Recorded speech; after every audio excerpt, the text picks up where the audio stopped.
By request, reviewing the Canine Matters scent program. I made a list of criteria that I want to go through on all of the websites that I'm reviewing. But this one specifically, I actually purchased their program for like a month so that I could see the step-by-step instructions that they're giving. So first, on their website, there is nothing about scent training, only about medical response and other service dog tasks, which kind of wipes out the rest of my list. However, as I said with this one, I actually bought the program, so I'm going to review that. So the answer everyone wants, would I use this program? Absolutely not. The first reason is that they only use saliva samples, which isn't the best for all conditions. But within that, their targets are more of a general target. They're not individually based. You should be working with a trainer to find appropriate thresholds for you. I thought this was going to be a step-by-step instruction, but it's actually one page with a bunch of written steps and then 2 videos. For me, the steps are not broken down enough and leaves a lot up to interpretation.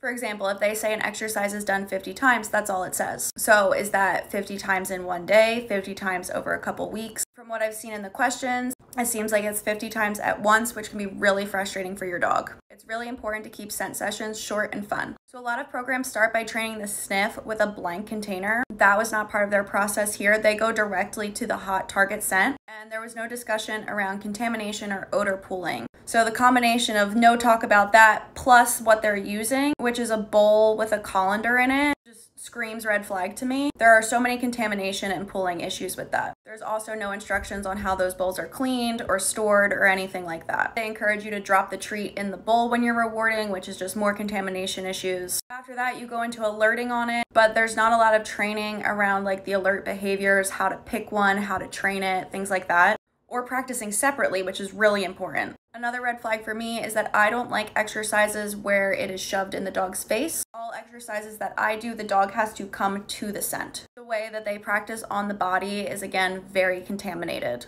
There was not a single mention of double blinds in any of the program. They also mentioned scent wheels, which can be good in certain training, but for things like POTS and heart rate alerts, it can be really bad and there's a lot of odor pooling. There was absolutely no talk of how to generalize this, so moving to outdoors or other environments or being able to do it in public. There was no off-the-body training to solidify that like scent discrimination, and absolutely no mentions of what to do with false cueings or how not to cue your dog. Another big thing that I couldn't find on their website or in the program were any evaluations, even at the end of the program to like pass or certify that your dog has finished training. So it seems like you're allowed to just take this course and call your dog medical alert.